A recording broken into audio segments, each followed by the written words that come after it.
Well, we're going back a long time. We're going back to 1967, this was.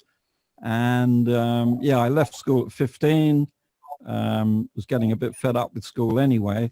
But a good friend of mine, Clive Franks, had already been working at this amazing music publishers called Dick James. And he used to bring home, you know, Beatles albums before they were released, Sergeant Pepper and this sort of thing, and used to tell us all about this great place that he was working. So when he was the office boy and he was being promoted. So when I heard about this, obviously they're going to need a new office boy. I thought, great. So I applied for the job, and lo and behold, I got the job and started at 71 to 75 New Oxford Street as the office boy in London, which was 1967, which was a bit of an amazing time anyway. And I mean, you know, the office boy job was a bit of a lowly job. It was the lowest of the low. You had to clean the coffee machines and empty the dustbins, but you also got to take packages to Paul McCartney's house or go to Abbey Road. And so it was a great job, actually, because it was now learning about the music business in this great place, Dick James, who was the Beatles music publisher. And so that was the start, really, 1967. I think you're going to ask me anyway, what happened after that? Well, Yes. at Dick James, there was sort of a natural progression that you did, and you went from office boy, which I was office boy for about 9 months. And then the next job was we had a copy room next door to the studio. We had a small demo studio. And in the copy room, we had a cutting machine where we used to cut acetates for recordings that were done in the studio. And then you would be doing copies for, you know, various people after they'd done recording. So I was now, after the office boy job, I was now the cutting engineer. And in the meantime, I'd met a lot of the artists that were signed to Dick James Music in the publishing. One of them was a rather strange chap called Reginald Kenneth Dwight, who I think most people know changed his name to Elton John. We had a band called Hookfoot, and that was led by amazing guitarist Caleb Quay. And we all became friends, and they all used to congregate in the cutting room. And it was an amazing time. It was an amazing time for music, but it was a brilliant job. This working in this cutting room is one of my favorite jobs I've ever had, to be honest, because I had my own room and I had all these great machines, cutting machines and copying and stuff. So this was the next job, and I did that for about a year, maybe a little bit longer, year and a half. So following that, the next progression was to actually go into our demo studio. And at the time, Clive Franks, this guy, a great guy who I'd been at school with, who had got me the job, really, he was the engineer in the studio. And I was now his assistant in the studio, and we had Elton John doing demos, and all these crazy people would come in to record. It wasn't my favorite job, being assistant. I'm not saying anything against Clive because he might be listening, but he was a tough guy to work for. But you know, I was learning now how to record in the studio from Clive, and actually Clive left to go to work at the new studios in Basin Street that Island were opening. So pretty quickly, actually, I got a job to be chief engineer, and it was probably a bit too quick, really. And I was a chief engineer, and at the same time, I'd got friendly with Steve Brown. This is a very long story. How long have you got, you chaps? Anyway, I think we have. I planned about 1 hour. So yeah, 1 hour. I could spend about 6 months on this. But anyway, so in the meantime, I got to meet Steve Brown. He came in as a plugger, actually. And while I was in the cutting room, he wanted to hear Elton John, this guy that he'd been hearing all about. You know, he wanted to hear some of his music. So Steve came in with Elton and Bernie Taupin, you know, Elton's lyricist. And I put on their new album, which was actually an album that hadn't been released, that Caleb Quay had recorded. And I played it. We thought this album was brilliant, to be honest. We thought it was an amazing album. In fact, it's just been re-released. He's just released all this stuff again. But anyway, we played it to Steve, and afterwards we found out that he didn't think it was that great. he thought it wasn't, he thought it was a bit too poppy or a bit too commercial somehow. So we thought, what a twat, you know, that's no good, is it? Anyway, Elton got on with him rather well. And after meeting him, he was a bit old, to be honest. I mean, he was 26, you know, and I was, 16 or 17. I thought, 26, he's an old man, you know, how can I, can't even be friends with someone that old. But anyway, we did become friends. And as soon as I got the job as engineer, he really needed an assistant. You know, he was working on Elton's career now full time. And he was also talking about starting a record company within the publishers. So as soon as I got the job as engineer, really, I went to work with Steve now as his assistant. And this was really, you know, more of a proper job, to be honest.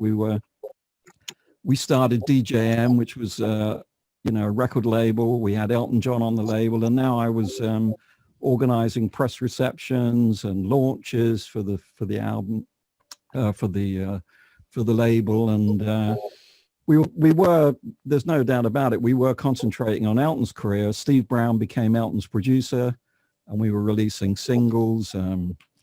Lady Samantha, I think, was the first one, which was a great record that Steve produced.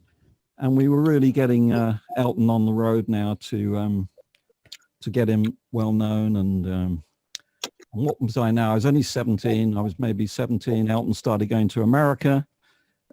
He went on a tour, which was the famous tour when he played at the Troubadour.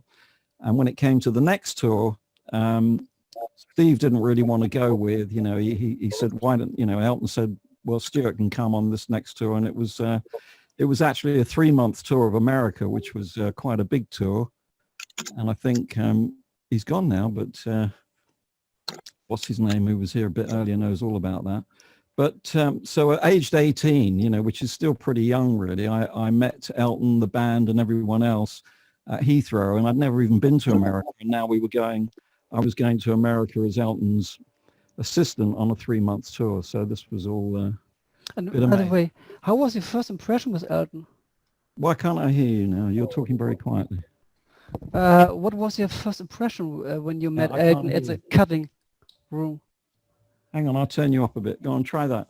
I'll try it again, okay. What was your first impression when you met Elton at your cutting room? You've gone very quiet though, Mario, because I've got if anything comes out of these speakers, it's going to be blasting.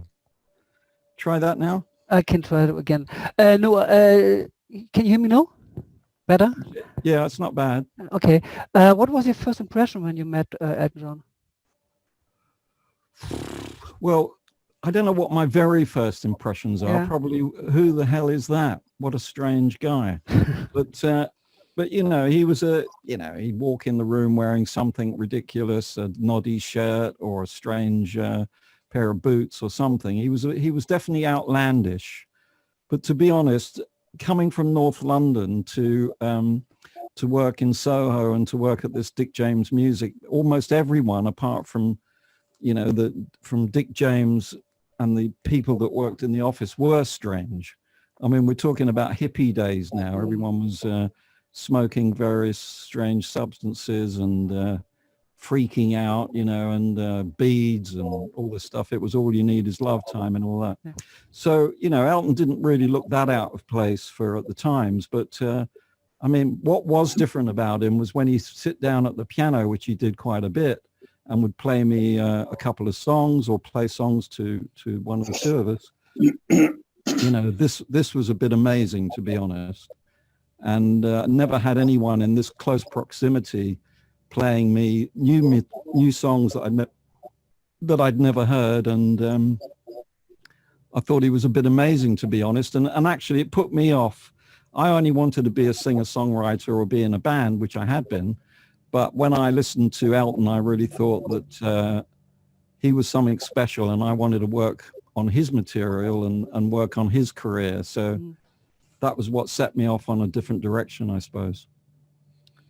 Okay, and then you were in America with him at his tour. Yeah, it's really quiet. What's going on, Mario? It's very quiet. Okay, and then you are in America with Elton John and the stuff on his tour. Yeah, I'm just worried because I've got the volume of my very loud amplifier. I've got it on almost full now. Are you still there? I'm still there, yes. Because now my screen's gone off. Okay, you're there. Well, you know, this Elton wasn't hugely well known. He wasn't well known at all, really, to be honest, in America. But the tour that had been lined up included some pretty amazing venues. We played at what was it called? It begins with the C. I can't remember now. Famous hall in New York, anyway. And the American audiences just really took to Elton. I mean, they just really loved him, and they just started going berserk. And we're talking about the three-piece band now with Elton, Dee, and Nigel. And they'd never really seen anything like this. This was quite new, you know. So it was great to see Elton going down so well, because to be honest, in England and in London, he'd just been ignored, to be honest, you know. And the American audiences took to him. They just thought he was outlandish. He was brilliant. And Elton put on a great show in America. Carnegie Hall is the place I'm trying to think of that begins with a C. And so it was great. We were a great team anyway. You know, we'd all worked together, and it was just brilliant. It was all good times, really. And then you came back, and I saw in your interview what you gave, that you were at that time 24, and that you want to go to retire. A little bit early. I think it's, yes. Well, 24 is a little bit early. Yeah, well, the thing is that we're jumping ahead, really. I mean, the crazy thing is that in those days, there was so much happening that in a year, you know, just so much would happen in Elton's career, but in my career. So, you know, we're talking about going from 18. I left Dick James Music after about 6 years, and we started our own record company called Rocket Records. And this was a brand new thing, you know. It was a new project which involved Steve Brown, Gus Dudgeon, who was Elton's producer, John Reed, who was now Elton's manager, and Bernie Taupin. Anyway, we formed Rocket Records, which was an independent record company. And we started the offices in Wardour Street. And this was following a big tour that, wait a minute, no, it wasn't following a big tour. But at some point, Kiki D, I don't know whether you've heard of Kiki D. Has anyone heard of Kiki D? Yes. Pete's heard of Kiki D. He's disappeared now. But anyway, I was now looking after Kiki and her band, and Elton asked Kiki and the band to come with him to do a big tour in America to be support. And this was 1974 now. So we had our own plane. You know, I could talk about that tour for hours. You know, it was an amazing, we had the Starship, and it really was. I mean, Elton had come a long way now from the small tours that we were doing in the late 60s. And, you know, now we were really doing big venues, huge venues in Los Angeles, all over America. So it was during this tour that I met this woman in Hawaii, actually, who lived in a nice cream van, not a nice cream van, an ice cream van. Anyway, and you know, I was 24, and Hawaii was amazing, as Pete will tell you, but I think he's gone back to bed now, Pete. But anyway, I just thought, I've had enough of the music business. I'm getting on a bit now. I'm 24. Maybe the time is to retire. So I'm going back to... Retired. Oh, he's still there? Oh, yeah, I'm still here. You can't see me. Yeah. Well, you're still in Hawaii, let's face it. That's right. So anyway, have you been there since 74 then? No, I came in 1980. Ah, 1980. So I've been here since 80. Yeah. Yeah, only a few years later. But anyway, so we just before I was going to retire, I thought I better tell, you know, people that I'm leaving. So I spoke to Gus Dudgeon, and Gus was talking about this. He'd always dreamt about building a studio. God, you have to take that off. That's very distracting. That is. An 8-foot Pete's sail. Look at that. Can you swap that one? Anyway, come back, Mario. Yeah, I'm here. That's more like it. See, there's a good-looking chap there. Anyway, so in talking to Gus, he was talking about building his own studio in a place called Cookham in Berkshire, which is where I'm speaking from now. And so I thought, well, maybe this is going to be a good idea, because everything that Gus didn't do anything on a small level. You know, the chances are it was going to be an amazing studio. So I had to write to the lady in Hawaii and say, sorry, not coming there after all. So this is when we started to build this incredible studio called the Mill Studios in Cookham. Shall I carry on? Yeah, please. See, I can tell my own story really without the questions, because I know the story. Yeah, I have some questions, but it would be interesting if you could tell a little bit about the start. Yeah, but I missed one out. Come on. Yeah, and then also about the time with you mentioned Jimmy Page and Led Zeppelin. Well, that you know, that's like 6 years later. So okay. So let me just see. The thing is that Gus built the Mill Studios, and I kind of helped in that, but it wasn't any studio. It took 2 years to build. It cost £1 million in 1974. I'd hate to think what that would be now, like 20 million or something.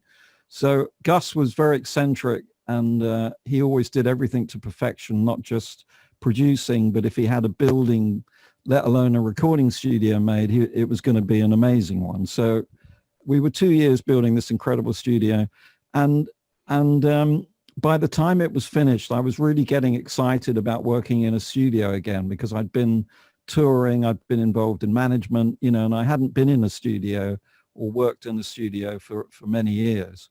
And in fact, I started off as assistant engineer because we had Phil Dunn, who mixed many of the early Elton albums, and he was the engineer. But the Mill, as I say, was no ordinary studio, and it's in this beautiful village called Cookham, which I was now living at. And so once the studio was finished, we had a young lad there, came there to record. I don't know whether anyone's heard of Chris Rea. I don't know. You probably don't hear about him. Sure, everybody, I think. Well, you'd be surprised. But anyway, is he there? No. So Chris came there as a young lad. You know, we heard his demos and we thought he was pretty good. So he came to the Mill and he recorded Whatever Happens to Benny Santini, the first album, which I sang on as well. We had a band called Voyager, who had a big hit called Halfway Hotel, and a band from Newcastle called Lindisfarne. And we actually did have that chap that I was talking about earlier, Reg Dwight. He actually did come to the Mill as well at this time, which was to do an album called Single Man. And we had a great time. Obviously, it was great to see Elton again. It was great that he was using the studio. And actually, Clive Franks was the producer on that album. So we were all having a loon. And that was the album that featured Song for Guy, which we've got stories about, you know, and we had a mad time with Elton, that's for sure. So so this was a great time. Gus had the studio for 5 years. And we did all sorts of projects. I can't remember all of them. I told you about many of them.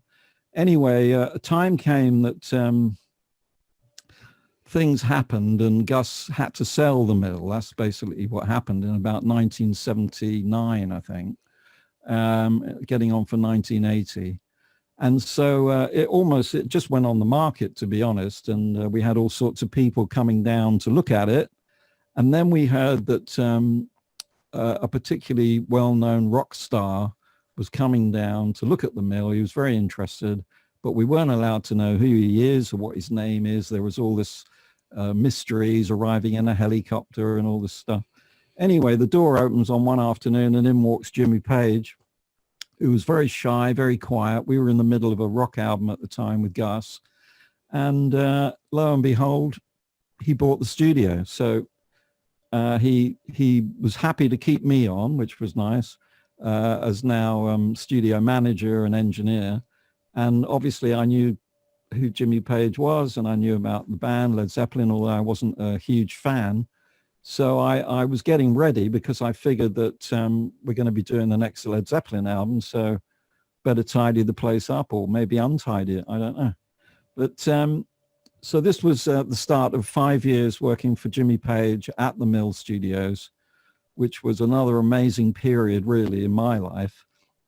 And unfortunately, we didn't get to do a new Led Zeppelin album because not long after Jimmy bought the studio, John Bonham died, as you probably know. Mm. So instead of that, Jimmy wanted to do a tribute album to John. And so I worked with Jimmy. That was the first project that I did with Jimmy, was this last album called Coda, which was really a tribute to John Bonham, and it featured Bonham's Montreux, which was all drums. And, you know, I did some great projects with Jimmy, really. We did the music to Death Wish 2. He formed a band called The Firm with Paul Rogers. But by the way, was it only for him, the studio, or did he also rent it to other people? A very good question. It was definitely not just for him. In fact, you know, in the 5 years we only did, we did a few projects, but we didn't do really that many projects. And what would happen is that Jimmy would tell his friends about the studio, and by friends, I'm talking about Bill Wyman, you know, George Harrison, Atlantic Records, which then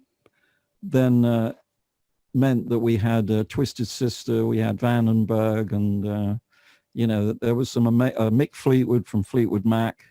So you know, they weren't sort of unknown people that were now using the studio that were friends of his. They were like pretty big artists, and that meant that I was now working with these people, and actually working for Atlantic Records with the first band was Vandenberg, which was a great project for me. I love rock music, and it was a hard rock, and I think they are very famous at the time. Say again? It's hard rock music so far I remember, and they are very famous at the time. Who was Vandenberg? Who was famous?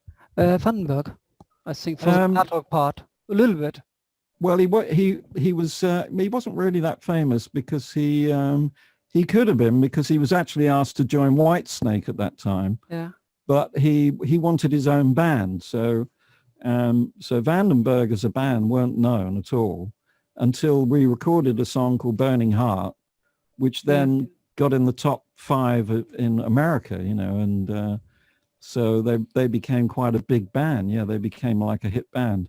I mean, it was quite a funny project because the singer, Bert, couldn't speak English very well, but all the lyrics were in English. He didn't know I don't think he knew what he was singing about, but he had the most brilliant voice, and Adrian Vandenberg was definitely one of the best guitarists I'd ever worked with. So you know, they were great projects. We did about 2 albums, I think, and then the other band that came in, which were pretty outrageous, was this Twisted Sister, who Phil Carson, who was running Atlantic, he'd sent them down.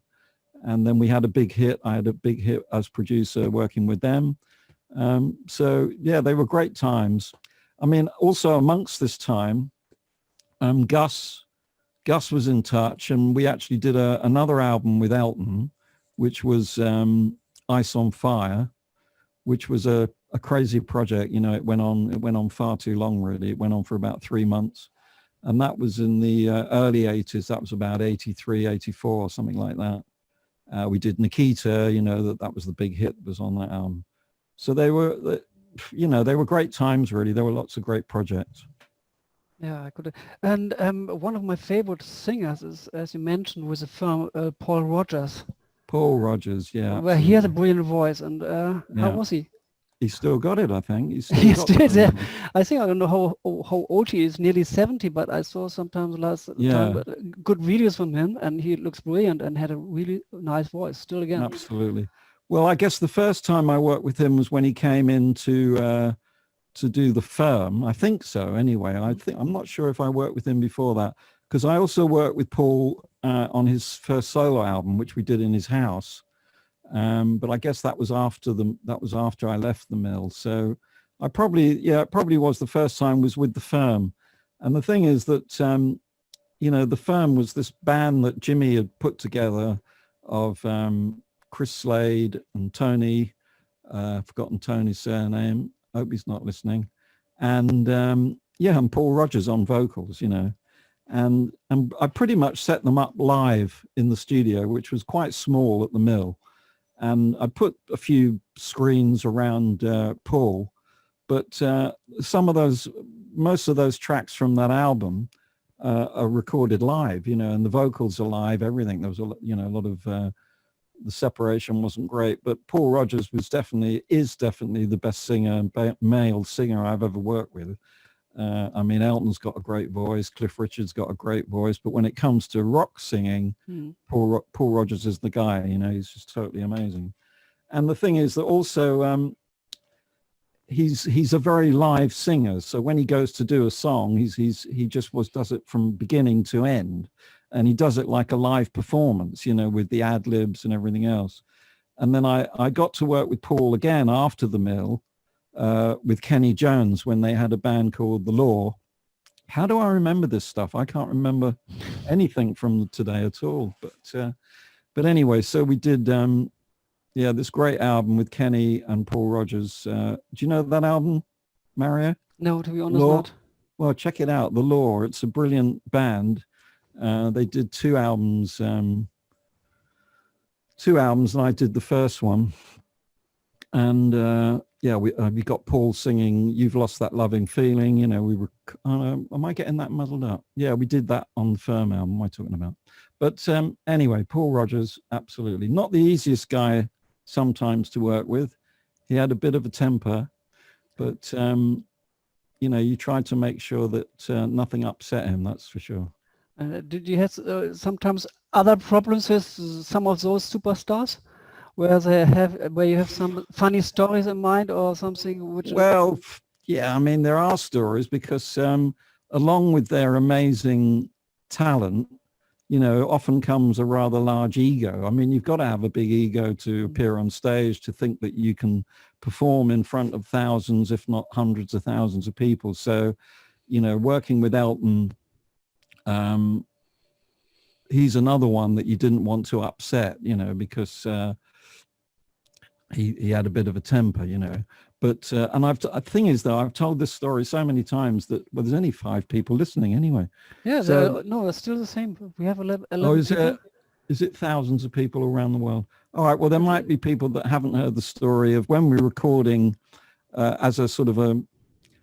when we were recording Song for Guy at the Mill, which is just up the road from where I am now. There was just me. We were recording with Elton the album, whatever it was called, the Single Man album. Anyway, throughout the day, Elton kept saying that he's got an instrumental. He's written an instrumental, and at some point he wants to record it, which is a bit unusual. Elton doesn't normally write instrumentals. So we'd finished for the day. It was about 10:30, 11 o'clock. Been a long day. Everyone's gone home. Everyone's pretty much gone home. And Elton suddenly says, I just want to put down this instrumental. It won't take a minute. It's always a mistake when someone says that. It's only going to take a minute. Anyway, so there's just me and Clive in the studio, and Elton goes out into the studio. We're in the control room, and he wants to record this instrumental. So I thought, well, at least we'll put it on multi-track, not a 2-track. We'll put it on multi-track because it might, you never know, it might develop into something. Well, I don't know what it's going to be. So I put a bit of tape on. It wasn't a full reel. I'm not going to use a full reel on this. So I put a bit of tape on. He goes out there, starts playing this thing. I mean, I don't know if you know the Song for Guy. Da, da, da, da, da, da, da, da. It gets played all the time on the radio. So he starts playing. Anyway, he gets a little way and makes a mistake. Stop the tape, start again. Da, da, da, da, da, da, da. Makes another mistake. Stop. Anyway, he's getting annoyed now because he said that it wasn't going to take long. And now he keeps making these mistakes. And Elton doesn't like to make mistakes. He likes to do everything to perfection. So anyway, on this one take, he's going, da, da, da, da, da, da. And I look down, and I haven't put a whole reel of tape on, but there's quite a lot left. But I don't know how long this song is. I mean, we've never heard it before, So anyway, we've gone a couple of minutes in, and he's da, da, da, da, da, and it's going on and on. I look down at the tape machine. There's not a lot of tape left. That's not funny. But anyway, it can't go on for much longer. Surely it's only 3.5 minutes. And Clive, we're starting to get a little bit edgy because I'm looking at the tape machine. And we're just imagining what would happen if by some terrible event, of course, that would never happen. We'd run out of tape because Elton would just go absolutely bananas. If you can imagine, he keeps getting it wrong. And then the one take he gets right. Anyway, I'm sure it won't happen. So he's still going, da, da, da, da, da, da. And now I'm looking at the tape machine and it seems to be going faster than 30 inches per second, you know. And I'm thinking, bloody hell, we could run out of tape here. What are we going to do? You know, I mean, and Clive's getting all hot. He's sweating. I'm saying, does he look like he's going to finish? You know, have a look. Does he look like well, how many verses we had? Anyway, we're really getting in a bit of a state. No word of a lie. He finishes the last chord, dang, da da da da da dang, dang, da da da. However it finishes, da da. And as he finishes the last chord, the tape ran out. I could imagine. And so Elton goes, did you get it? You know, and we can hardly speak. You know, we go, yes, yeah, we got it.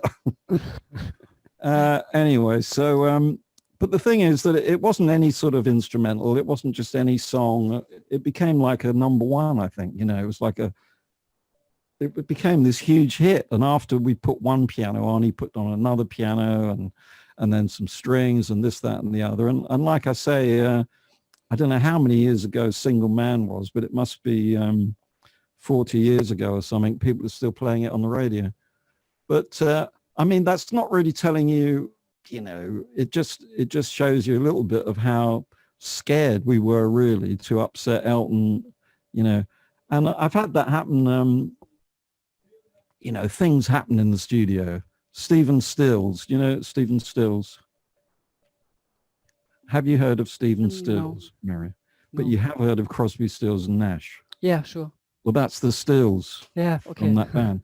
And he came to the studio because he actually flew all the way from America with two of his engineers, producers, and he only came over because he wanted Jimmy Page to play on his album, which was called 50-50. And he was a bit unrecognizable, to be honest, because Steve Stills was a very sort of great-looking, you know, great-looking guy. And when he arrived, I don't know, he looked a bit like Charlie Drake or something, or I don't know. Pete knows who Charlie Drake is. But anyway, he was a bit out to lunch, to be honest. And you couldn't even call him Steve, you know, you had to call him Stephen. But no, he was a great guy. I only mentioned it because he was definitely another one you didn't want to upset. And at one point he was playing the piano in the studio and he had headphones on and he started playing this sort of song.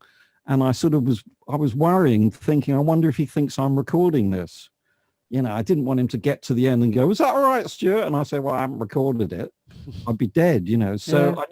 I just put the talk back down to speak to him. And he went, "Oh, what's that? And I said, "Well, I'm sorry, Steve." He said, "Don't you ever do that again. Don't you ever interrupt me." Well, oh, God, anyway, so things happen with some of the. I probably got other stories of. Because, you know, Bill Wyman was another artist that we had at the Mill when Jimmy Page had the studio. And although he was very laid back, you know, he was pretty easy to get on with. So, no, probably actually one of the most difficult was Chris Rea. I always say that, but then I'm worried that he might be listening, you see. But like I say, you know, if it was sort of just your mate who was being so, you know, aggravated or, you know, difficult, you probably wouldn't handle it at all. But because it's an artist that you've got a lot of respect for and you know that it's not easy for them, you kind of just expect it in a way, you know, and kind of let it go and try and make everything. I mean, the studio where I am now, you know, is a tiny little room, but, you know, I love being in the studio. I love the atmosphere in the studio, whether it's the Mill, whether it's Abbey Road or whether it's here, you know, I love the whole music making experience. And about George Harrison, how was he? Did you say George Harrison? Yeah. Yeah, well, I mean, he doesn't seem to have an ego. That was the crazy thing. He came to the Mill and it was, well, actually the first time he came to the Mill was when Bill Wyman was there. And he just popped in. I don't know, maybe Bill had said, "Oh, you know, were in the studio, because George's house was only up the road. And he came in when Bill was there, played a bit of slide guitar with the band that I was working with. So that was a bit of a moment for me, because I thought, well, how the hell am I going to get that George Harrison slide sound, that I've been hearing for 20 years? Well, the simple answer is he just plugged his guitar in and starts playing slide, and it sounded like him. And, it wasn't really the sound, it's how he plays, so that was very easy. He also came in when Mick Fleetwood was there, and basically he was just a great guy, and I'm pretty good, actually, even though I was talking to him and you're sort of looking at him thinking, bloody hell, that's George Harrison, but you're trying to just talk normally, because you can't just go, but you're George Harrison, but you're just, so you just talk normally, and I'm sort of was quite good at that. And he was an absolute delight to be in the studio with and to chat to. And he actually, there's a bit of footage. He did the music to Shanghai Surprise, which was on his, film company. And he came down to the mill to do some promotion for it with Vicky Brown, who Joe Brown's, unfortunately she died. It was Joe Brown's wife, who's a singer. And so they were actually just miming in the studio, George Harrison and Vicky. But because it's George Harrison, I thought, well, even though he's miming, Jimmy Page owned the studio at the time, and he had one of these amazing Neumann microphones that you always see the Beatles singing into. So I set him up with one of these mics and a pair of headphones, and but he was very, he was brilliant, really. He was just very shy, actually, and easy to talk to. And I just wish I'd have taken a bloody photo of me and George Harrison. We never did that in those days. You just never got the you never get your camera out in the studio and start taking pictures of Jimmy Page, Elton John, or whatever. They just probably bash you on the face with it. So it's not like now where everyone's taking photos of everyone else with a.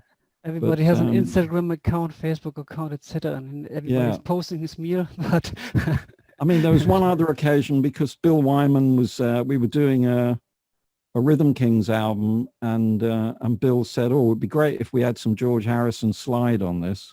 So I said, "Oh, well, I'll see what I can do." And I got in touch with Ray Cooper, and Ray Cooper spoke to George, and George put some slide guitar on it, but unfortunately he's that shy that he didn't want to do it in front of anyone.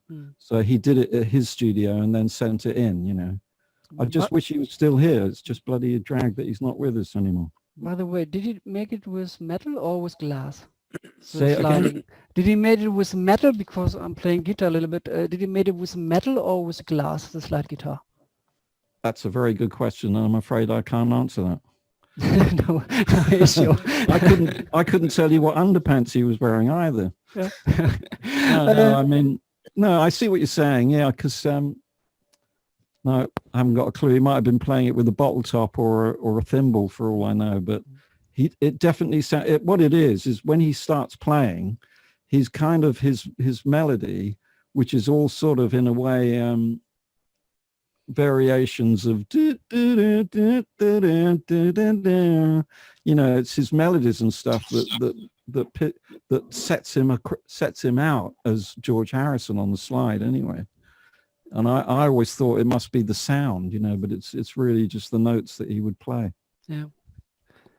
And you recorded a lot of different styles of music. I think it's mainly more pop and rock music also, or are you more producing rock and doing it's funny you should say that, because someone, I can't remember their name now, who contacted me this afternoon. The thing is that now when I'm working with artists all over the place, and I get sent tapes, they're not tapes, are they? But I get sent recordings from all sorts of artists, and I never know what it's going to be. It could be rock, pop, metal, rap. Rock, pop, metal, rap. That sounds like a good start to a song. Rock, pop, metal, rap. But I never know what it's going to be. And someone sent me a track today that was definitely heavy rock. He's a fan of AC/DC and this, that, and the other. And you know, it nearly knocked me out because I never know what volume something's going to come in at, and it nearly knocked me out on my seat, to be honest. But I love rock music. I'm not a fan of heavy metal with all that horrible, nasty vocalizing, you know, but the bands are great. And I like heavy rock music, and I've worked with some, you know, I did some work with years ago with a band called Tarzan. That was at the Mill. And in fact, I worked with them in Brazil as well. And, you know, they're a pretty heavy South American band. And the guitarist is a heavy rock guitarist. But I also like pop. The screen keeps going off. I also like pop. You know, I love Ed Sheeran. I love all sorts of music, really, country music. I don't like straight country and Western, but you know, I like all sorts of music. But the thing is also being an engineer and producer, unless it's something really horrible, I can approach it as a piece of work from a technical point of view, or producing it from a technical point of view, engineering point of view. So I don't necessarily have to be so, you know, emotionally involved with the song or the band or the artist. You know, I prefer that if I love the music, but it doesn't mean that I can't work on it. But isn't there a difference between an engineer, where you have to work with that music? Isn't there a difference if you work with the music as an engineer, because you don't need to like the music, or as a producer, because I think as a producer you have to like the music a little bit more, because you are more in a creative position? Well, I mean, now I'm engineering and producing. I don't do just an engineering or just producing. I mean, it depends what the project is. Often I might get sent a recording that's complete and I'm just remixing it. So, but I can't separate myself from one thing or the other. There's always the producer part of me that's thinking about the arrangements, thinking about other instruments I could put on it, backing vocals or strings or whatever it is. And then there's the engineer part inside me that thinks I could get a better drum sound, you know, sampling and this sort of thing. So the two people are always working together inside me when I'm working on a project. I can't separate them out. I suppose if I was, I don't do that anymore, but if I was working with another producer as just his engineer, then I'd be just thinking about the engineering, but I don't really do that anymore. So all the projects I get to do are pretty much when I'm acting as producer and engineer, really. And what was happened after the Mill? What happened? Yeah, Nothing much, really. I always say nothing much has happened in the last 30 years. It's a bit of a shame. Yeah, but you disappear from the Mill, and yeah, no, I don't. Well, the thing is that, you know, that's a bit of a story, because things were getting a bit strange at the Mill when Jimmy had the studio. It wasn't really maybe his fault, but people were dying. Things seemed to be going, you know, a bit strange, you know, because I don't know, Jimmy was involved in a few things that I don't know. And anyway, my son was born at this time, you see, in 1980, whatever it is, 83. And I just thought maybe I should leave the Mill. I was getting a bit worried about all these strange things that were going on. So I went freelance at that time. And because I was still working with Chris Rea, you know, I was getting lots of projects with Bill Wyman and this sort of thing. So I actually left the Mill at that time and went totally freelance. And then I was working in Germany, where Recop is, I think, Berlin. I was working actually a lot in Cologne in Germany. I worked at EMI in Cologne. I worked with an artist called Klaus Lager there. And I had a great time, actually. I loved it over there. So I was doing all sorts of projects. And I moved in to a new place, actually right next door the Mill. So I was living right next door the Mill. And then Chris Rea wanted to hire the small studio at the Mill. So then I went back working with him for a couple of years. We were doing, I did a couple of albums with Chris, La Passione. I did some of the stuff that he did on that. And so that was a good time. And actually what happened then was Chris, the people that owned the Mill, which was now not Jimmy Page, or Jimmy had sold it, and there was and some other people who were now owning the Mill, they went bust.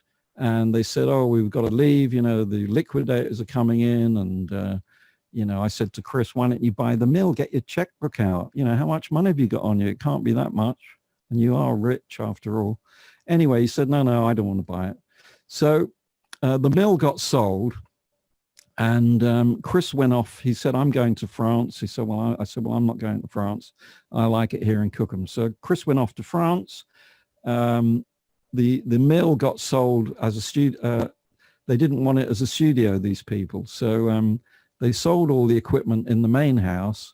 But I actually, you know, I was having a good time in this. It was called the garage, really. It was a small room at the mill. And I had the MCI desk that Gus had built that was originally in the main studio. And I was having a great time in there with Chris. I really liked this little room. So I went to see the guy that had bought the mill, and I did a deal with him to carry on using this garage as a studio. And, you know, actually I ended up buying this desk and buying all the equipment. And then I've been very lucky. I got asked to do an incredible project, really, which was going to Brunei to record the Sultan of Brunei's son, who was having a big party. You think I'm making this up now? Probably. I think I am making it up. But anyway, the Sultan of Brunei's son, Prince Hakim, used to have these huge parties, and they asked me to go along to record one of his parties. Well, they weren't normal parties. I mean, there was about 200 people there for 2 days. So that's 200 people per day. And top of the bill was Barry White and Bryan Adams and all these crazy people, Elton John. So anyway, so I was recording this and then taking it back to the mill and mixing it. And Bill Wyman, you know, and the guy actually who'd bought the mill, he said he used to go out for lunch and stuff and say, you won't believe who was in my garage last week. He said, well, I had Bill Wyman, I had Eric Clapton and Jeff Beck. And they're going, yeah, I think you should see a doctor. But it was quite true. Jeff Beck had been in the garage recording with Bill Wyman and, you know, all these crazy people. So that was a great period. And that lasted quite a few years. But then Chris Rea, who'd got ill in France, he came back and he said, I've made a big mistake. I should have bought the mill. I said, well, yeah, I told you to buy the mill. He said, well, I want to buy it now. And I said, well, there's the guy over there. He's already bought it. You know, he's been quite happy. Anyway, cut a long story. It's a bit late to say cut a long story short now, I think. Go ahead. Yeah, because I've been talking for about 2 hours. Anyway, so anyway, now Chris Rea bought the mill. The young guy from Middlesbrough who'd come down, 26-year-old, hadn't sold any records, is now a multimillionaire. He's sold 50 million records, and he ends up buying the mill, which is a pretty amazing thing to happen, actually. So anyway, Chris has now bought the mill. I carried on working. Cut a long story short, he decided that he needed my studio for his accountant. We had a big falling out about that. But he's bigger than me, so I didn't, I could have got Pete after him. You could have come over and sorted him out, Pete. Yeah, you would have sorted him out. Anyway, so now I've got this equipment, but where do I put it? Because I've got to move from the mill. And it's big. It's not like the equipment I've got in here now. It's huge. So I actually looked around. I managed to find Alvin Lee. I don't know whether, Mario, you've heard of Alvin Lee. Course, yes. From 10 years after. You 10 say, years of after. course. Yes, but anyway, I'm old. well, you don't look it. 10 years after, I know. So Alvin Lee, I heard that his house wasn't necessarily for sale, but it might be for sale, and it had a studio. Anyway, I went over there. It turned out that Alvin Lee had left. He'd run away from his wife, and he'd left the studio, and she didn't know what to do with it. So I went in this studio, and this studio was totally magnificent. It had been built by the same guy, Eddie Veal, that had built the mill, and it was huge, and it was just totally brilliant. So I said, well, yeah, I know what to do with it. So I took over. It was called Wheeler End. It's not far from here. It's about 20 minutes from here, near Marlow. So this was another project, and we're talking about 19 late 80s. No, what am I talking about? No, it must have been 90s, because it was the just before the millennium. So it was late 90s, 96, 97. And I brought the desk from the mill to Wheeler End and did it all up, and was now going to make this into a commercial studio. And because up until then it had just been a private studio, like you were saying, did Jimmy Page have the mill as a private studio? Well, Alvin Lee definitely had this place as a private studio for his own projects. Anyway, I started advertising it, and it took a little while, but then I got some great calls. I got a call from an old friend at EMI who said he's got someone who wants to come in. His name's Robbie Williams. I'd heard of him. So I was looking forward to that. Who else came in? Mark Owen came in from Take That. I did a lot of stuff with him. Another band rang up, Oasis. Yeah, they wanted to come in. So I've been, like I said, I've been very lucky, really, that these people, that wasn't the easiest project. When you talk about personalities as well, I was a bit worried. Well, actually, it was only Noel Gallagher that came in to start with. And he wasn't aggressive, or, he was just a little bit, he just ignored me, really. I suppose that's what it was. He was very, I don't know, sort of shy in a way.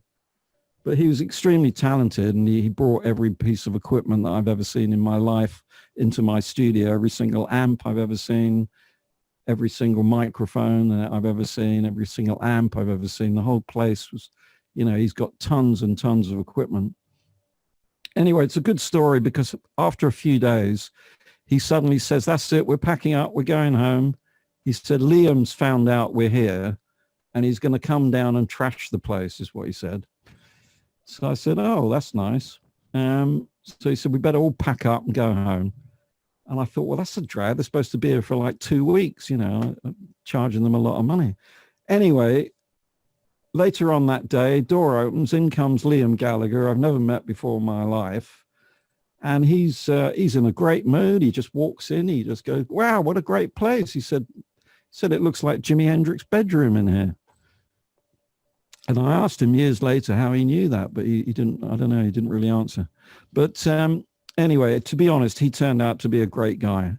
And I got on with Liam straight away. He was playing me songs in the kitchen, that he'd written for this album, and we had a great time, and that was a great time working with the Gallaghers at Wheeler End. Can't remember what the question was now. Who are you? Yes, the question was after me, what's happened there, and so Wheeler End was the next project for quite a few years, and then I left there and came back to Cookham, because actually I was living in Wheeler End, and I kind of missed Cookham anyway. So I moved back to Cookham. I sold the studio equipment, and then I took on some projects that because now we're getting into the it's still a long time ago, you see. So now we're getting into the computer age of computer music working. And I actually went to do a tribal album, an album of all African music. And I sort of thought, well, I'll try doing it on my computer rather than book another studio, because it's going to be me playing everything and doing everything. And so it was actually my friend Clive Franks who told me about this music program, and I stuck it on the computer and I put a microphone on it, and next minute I'm recording in my little, spare bedroom. And that's what I'm still doing, actually, because this is a spell. But that's sort of grown now, internet recording and internet mixing and sharing WAV files with people all over the planet has now grown into this incredible job for me, where I don't even get to meet or speak to sometimes some of the artists I work with. They just send me there, because one thing to mention is that in between then and now, everyone's bought all this home equipment. It's very reasonable, it's very cheap. So and recording studios, professional ones, commercial ones, are still very expensive. So everyone now has got some sort of, who can make music, has got all this home recorded stuff. But and listen, well, who am I talking to here? Your music to deal. So this is what you're dealing with all the time. Yeah. You That's know, right. is people on the internet who are making music. So that's bringing us up to date, really. And enough of, I think I've talked about that enough of what I've done for the last 100 years. So so it's a double-edged sword, really, because in the old days, you know, if someone could sing or someone could play an instrument or they had a band, then they would book a commercial studio, they'd go into the studio, they'd have an engineer, they might have a producer, and that's how they'd make music. Whereas now, someone just goes to the shop or they buy the gear online, they learn how to use it. They might not even play an instrument, but with GarageBand and the various technologies, they're able to make their own music.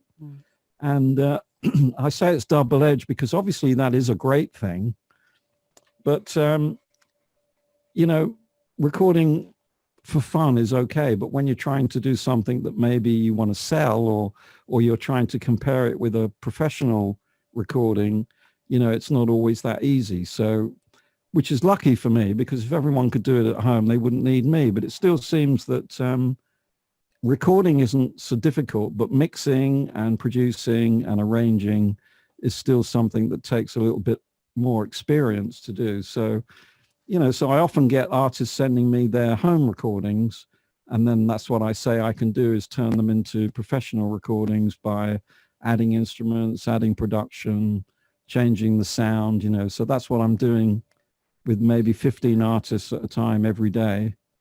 And it's great fun. I mean, I absolutely love it. It's exciting and it's challenging, actually. It's quite challenging all the time to, especially when you're mixing. You know, someone sends me a mix and I say, well, I can get you a better mix. So now I've got to, you know, I've got to do that because they've paid me loads of money to do it. So I have one question. If I'm an artist, a normal artist, and I know that you work with superstars. You work in the old days with superstars. You work in the last time with superstars.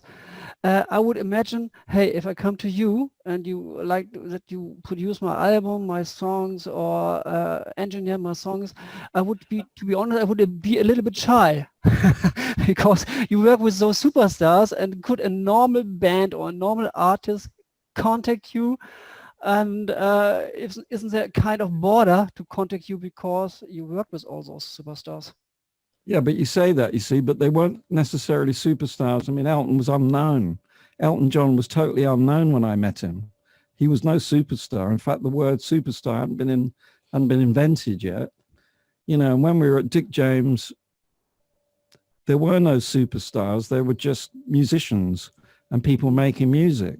And if they were making great music, like we had this Caleb Quay, who's the best guitarist any of us had ever seen, you know, second to Jimi Hendrix. I mean, we just idolized him, but not because he was famous, because no one actually had ever heard of him. He was famous to us because he was the best guitarist we'd ever seen. So, I mean, that's the thing with music. It's a leveling thing. I mean, if you're a great musician, it doesn't matter if you're well known, if you're unknown. What's important is your talent is what's important. And unfortunately, sometimes, you know, I do get sent a lot of tracks from artists, and their first thing is that they want to be famous. You know, I mean, look, obviously we all got in, but to be honest, we didn't get involved in this to be famous. We got involved in it, if you were a bloke, to get women, didn't we, Pete? You know, you thought if you're a singer in a band or you're anything to do with the band, there'd be some spare ladies maybe. So, you know, that was the point of doing it. It wasn't to get famous or anything, you know, and most of the artists that I worked with that became famous didn't do it to become famous. They did it because maybe they couldn't do anything else, and they enjoyed doing it and they loved doing it, and they were good at it. And that's how they became famous. So that's the main thing that matters, is the talent, really. You know, if the people that I'm working with are sort of got some sort of inhibitions because they think because I've worked with, I don't know, big superstars or whatever, well, then we just have to ignore that somewhere. You you know, because it's not really important. What's important is how good they are and how much better they can be, and the passion, really. That's the word that we need to use a lot, is the passion that they have for their music. All right, so I'll let you into a secret. Don't tell anyone. We will record it here. Yeah, don't tell anyone.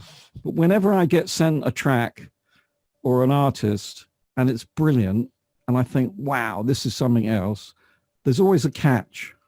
Unfortunately, there always tends to be a catch. Now, in the people that we're talking about, say with Elton, there was no catch. I mean, all right, he wore funny clothes. I mean, he still does that. And he's a bit of a strange personality. But as far as his talent goes and what he wanted to do, there was no catch. You know, the guy was totally passionate. He was going to be well known and famous or die. You know, he was totally focused. And unfortunately, some of the artists that I work with, they just don't have that focus and they don't have that passion. And they might have the talent. Maybe they're a great guitarist, maybe they're a great singer, a great pianist, but they don't have the whole package. You know, they don't have this dedication and this passion. And that's I actually think that's more important in some respects than the talent, because you can get better as a guitarist or as a singer or as a songwriter. You know, you can get better the more you do it, but without the passion and without the desire and without the personality, it's probably not going to happen. So unfortunately, they're not easy to find. I mean, that's why it's not that easy to become successful in the music business. But anyway, a normal band can contact you. Say that again? A normal band or normal artist can contact you to help them. Yeah, they do. Yeah. Yeah. Okay. We will put under we record this talk. We will also put your address there below, so that people can contact you directly. And what I would like to do now, I would make an open talk, because there were some questions. I saw that Rosa, all right. You had some questions. Just call him, please, Rosa. Just. Okay, I started. Can you hear me? Yes. Stuart, Mrs. Stuart? Yeah, I can hear you. Okay. I remember you said something about African music. Oh yeah. You record. We have in Mexico. We have a lot of traditional music. Yeah. I record some of that. So yeah. I don't record in my studio. Yeah. It's small, but I travel to the places. Oh, brilliant. I record in the jungle, or I record in some house from wood houses, you know. Yeah. So the sound is really amazing, because the instruments, people make that instruments. Yeah. So do you think our music to discover right now?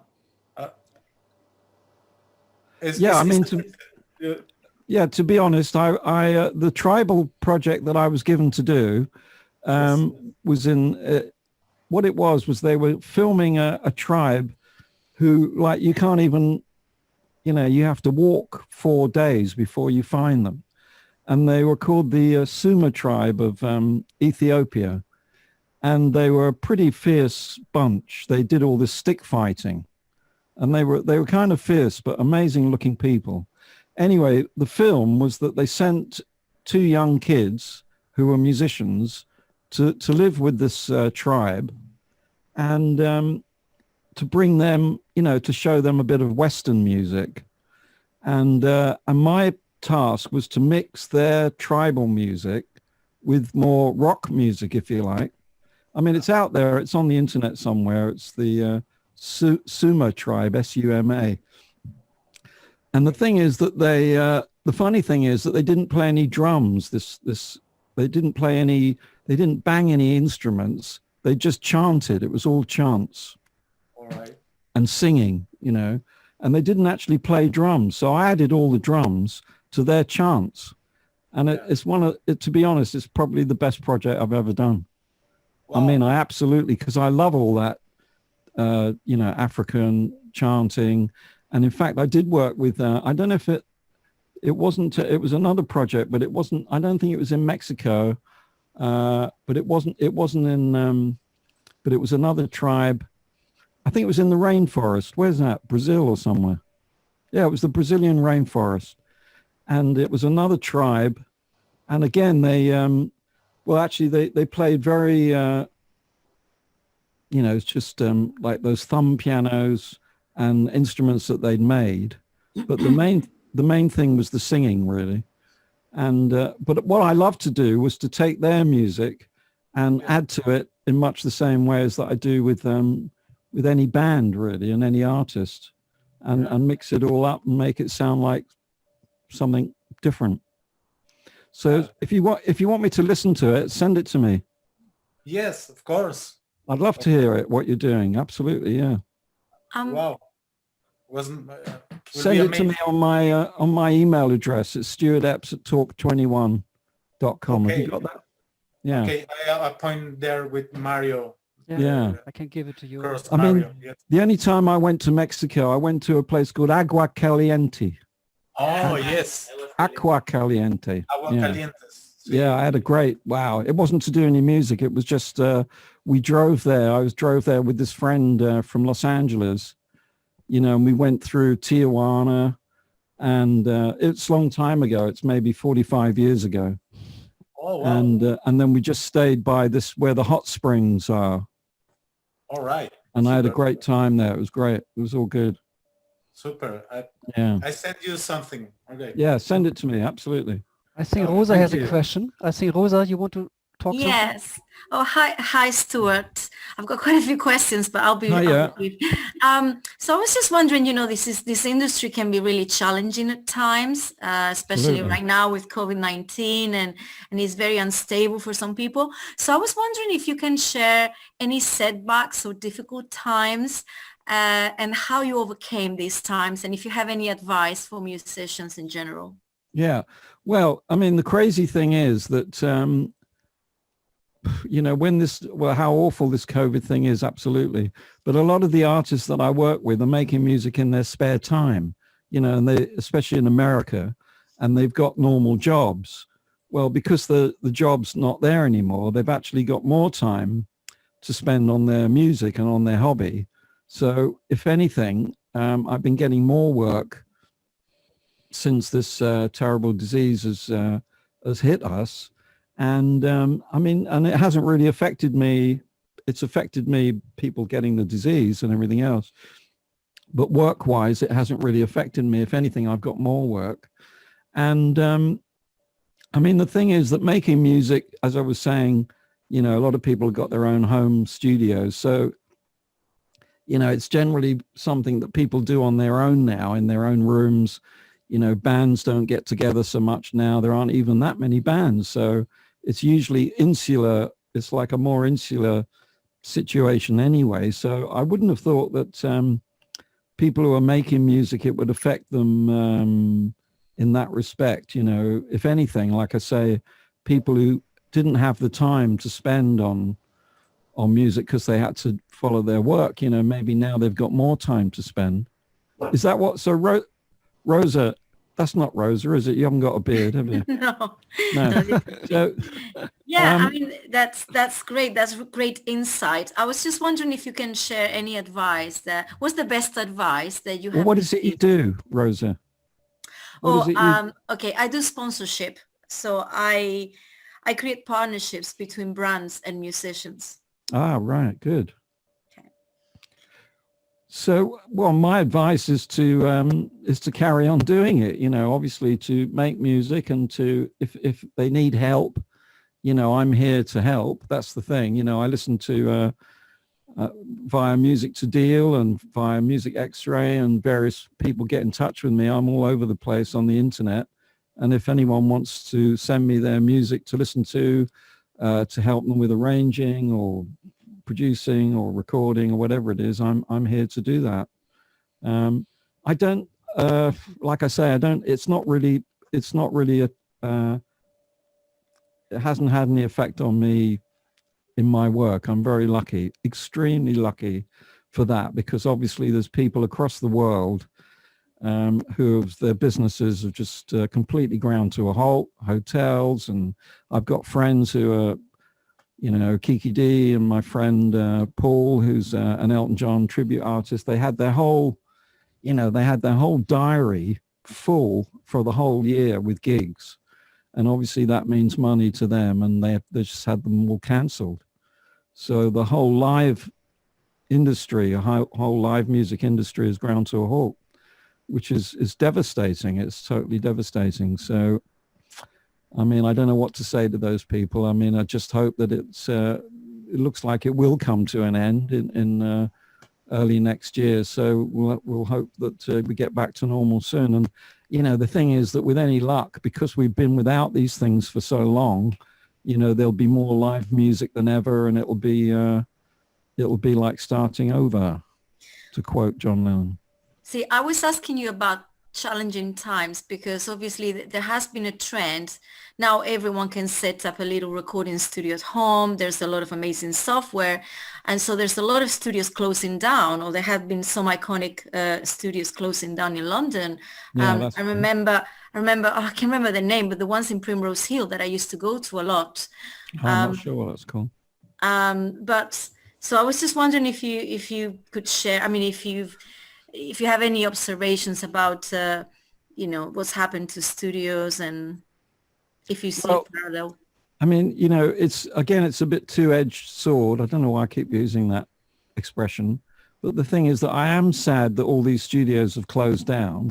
At the same time, I'm very happy that I've been able to carry on in the music business, working from a tiny little room in Cookham, producing, you know, hopefully great sounds that I, you know, can provide to various artists. So I am sad that these studios have closed. You know, a lot of the, especially a lot of the, I mean, what are the, you know, Branson studio, you know, the studios where people used to sleep and stay, have practically all closed down now. Ridge Farm, you know, the only studios that are still going, I mean, Abbey Road is still going, but it's like extremely expensive. But, you know, the technology had to change. You know, the technology has moved on. But if anything, it's meant that that so many more people can make music. That's the fact, is that, you know, you spend a couple of grand on equipment and you don't need to have a commercial studio. So in some respects, it's been amazing for music and amazing for people who want to make music that the technology has changed. You don't even have to play an instrument now with GarageBand. You press a switch and you get a drum machine, or you press a switch and you get a guitar and a keyboard, and, you know, so people can put music together that don't actually play any instruments. So in some respects, the fact that the technology has totally changed, which unfortunately has meant that the big studios no longer exist, you know, actually for music making has been a great thing. What do you think about that? Absolutely. Hi, Stuart. Can I ask the questions, Kevin? Yes. Hello, Kevin. Hi. Great conversation. Thank you for giving up your time. I don't know why. I'll tell you what, look, just hang on one sec, because there's got to be a reason why I can't hear. I know I'm a bit deaf, but I'm not that deaf. But because I've got my amplifier so loud that if I played a piece of music now. I guess it's his mic. Hello, Mike. Can you hear me now? Still. Yeah, well, I can sort of hear. I'll just turn it up. Sorry. Who's asking a question anyway? Kevin O'Brien. Yeah, go for it. Hi, I'm a hobbyist songwriter. Right. And I'm a member of a called the Songwriting Academy. And oh yeah. They help us obviously to form songs and stuff. And I just wanted your opinion on, I want to just say modern music, but less lyrics seems to be the in thing at the moment. What does?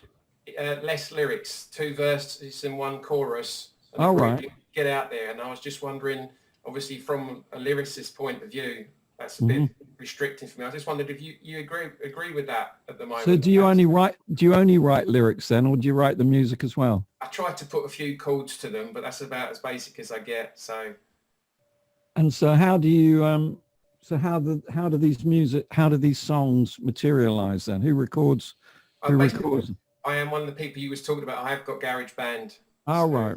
Yeah, I sit at home with my Mac and put a few together, and then we usually share them via SoundCloud and via the Songwriting Academy. Right. And how old are you? 46. Ah, right. Well, you're not a kiddie wink then. No. See, the thing is that I love songwriting. I write songs myself, but obviously having worked with some amazing songwriters and having worked on music and songs for so many years, you know, I'm really into songwriting and the method of songwriting and how songs take shape and the arrangements and everything else. So what you're saying about, to be honest, I don't really find that. If anything, I find that some people write too many words, and then they find that they've got problems in fitting it into a 3.5 minute song. And the thing is that I don't see where the problem is actually, because let's face it, you know, we've got like 50 or more years of pop music to refer to, you know, and I mean, one of the best songwriting teams definitely in that time for me was the Beatles, you know, Lennon and McCartney, who have written hundreds of songs. And so there's all these artists that you can go to and listen to their songs and work out how they were written, you know, I mean, not necessarily how they were written, but what the format is, you know, what the format of how the songs are laid out. Because songs are laid out in a particular format, which kind of has worked for so many years. And we were talking about Robbie Williams earlier, who I work with. And when he came into my studio to do what became the Millennium album, he came in with about 10 songs. And as I was going through them, I had to sort of do the, you know, the layout of the songs, like intro, first verse, bridge, chorus, this sort of thing. And I was amazed at how these songs that no one had heard before fitted into the same arrangement that any songs I've ever heard, like the Beatles or the Stones or whatever it was. They followed the same pattern. And I liked them, you know, I thought they were great songs. Well, the fact is that it wasn't just me that liked them. I think about maybe 100 million people went out and bought that Millennium album. So, you know, and it had all the big hits in it and had, so one way or another, this format seems to work. And so many times when people send me songs, for me, it's like breathing or eating. I know where everything's supposed to go. And if it doesn't go there, I'll sort of say, you know, really that shouldn't go there, or that should go there, or this goes here, or you've got a verse missing, or 4 verses is too many. Cut it. You'll have to cut it down to 3. I mean, it depends what sort of songs they are. You know, obviously, if they're supposed to be singles, then, you know, if you want to get them played on the radio, we're talking about there's a time limit. You know, there's 3.5 minutes at the maximum 4 minutes. So you've got to fit your song into 4 minutes. So the thing is that, see, doing it just for a bit of fun, picking up a guitar, or I could pick up the guitar, go over to the piano and write a song for a bit of fun. It doesn't matter how long it is, or if it's got a verse, or if it hasn't even got a chorus or whatever. But if you're making a record, I mean, record is kind of a funny term now, because people might not even know what a record is. But in the old, you know, in the old way, if you're making a recording that's then likely to want to be released or to be played on the radio, it now has to conform and has to be of a, you know, because you basically, you want to sell it, you know, you want to, you might want to sell it. You might want to do this for a living and make some money out of it. So you want it to have a pleasant effect for people when they hear it. That's the thing. That's one of the things they've been sort of teaching us, that because of the Spotify generation, you've got 7 seconds to capture their interest. You've got to get to the chorus within a minute and 50 seconds, otherwise they. Well, I think 7 seconds is a bit. I don't know about 7 seconds, but the old adage, or whatever the word is that you should really get to the first chorus within a minute. Yeah. And sometimes people send me a track that they haven't even, the voice hasn't even come in yet, and we've been going a minute. Now that's a switch off time, you know. I mean, if I think I often send back the thing and I say, well, I thought this was an instrumental because there'd been no voice for a minute. So, you know, but you know, look, see, the thing is that in the old days, music was made not by one person, it was made by several people generally. I mean, they used to be called bands, you know, so youngsters would get together, and if someone couldn't play an instrument, maybe, or if someone could play guitar and someone else could play, you know, so you get a band together, and then you get 4 or 5 people all pitching in ideas and making music together. And that worked really well, you see. Well, we know it worked really well because some of the best music of the last 100 years was made that way.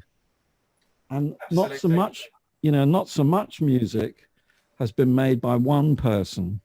And that's what everyone's trying to do now, is make music all on their own.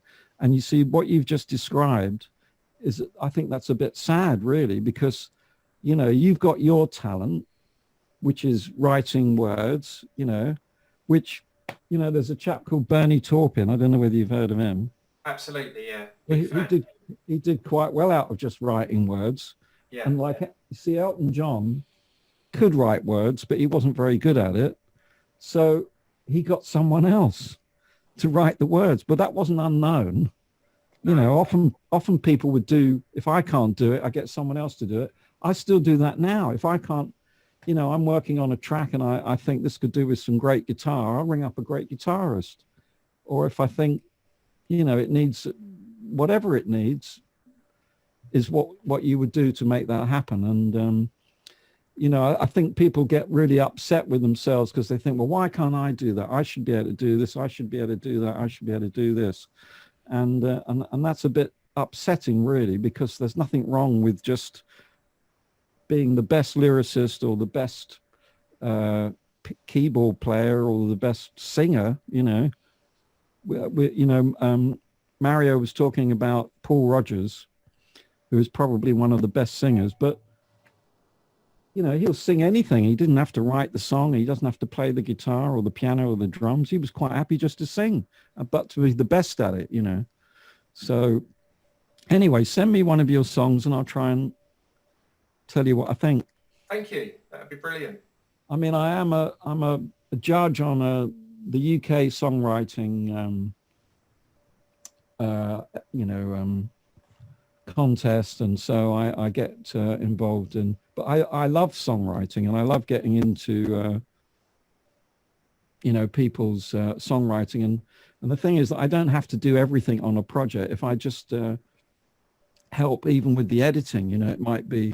I just worked with a rock band in America who a bit like a Foreigner. In fact, the bass player is the son of the bass player of Foreigner, and they sent me the track to remix, and it's about 5.5 minutes long. And I just said, that's, you know, it's too long. And I go through it and just sort of cut bits out, and they just love the edited version, and now it can be played on the radio, you know. I think 7 seconds is a bit much. Oh, I'm so glad you said so. It's, you know, I mean, a bit of an intro and then into the first verse. I'm just working with a young girl, actually, that, in fact, I just edited. She hasn't even heard it yet. I hope she's not listening because she'll think I'm giving it away. But she sent me a great demo of her singing a song live, and it's about 5 minutes. So I just edited it because what a lot of writers do is they do an intro. You know, maybe that intro might be 20 seconds or 30 seconds, and then they do a first verse. And then they might repeat the intro again and then go into the second verse. Well, now you haven't even got to the chorus, and you probably find you're like 2 minutes in. So what I like to do is cut the second intro out. So you go from first verse straight into second verse, you know, and just, of course, it depends. If it's an album, you know, if it was Pink Floyd or something or other, then it maybe you could go on and not worry about it. But I'll keep looking that way because that's where your face is.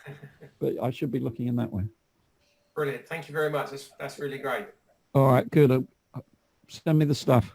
Thank you. Cool. So if there are some questions, please ask. If not, then we close, and we Yes. recorded this call, and we will put it on the Music to Deal blog, and we will promote this recording. Marvelous. Okay. is And there of any- course, we add also your email address, your contact address also Right, on yeah, there, that so would be that great. everybody can contact you, because I'm pretty sure that more people will contact you after the recording.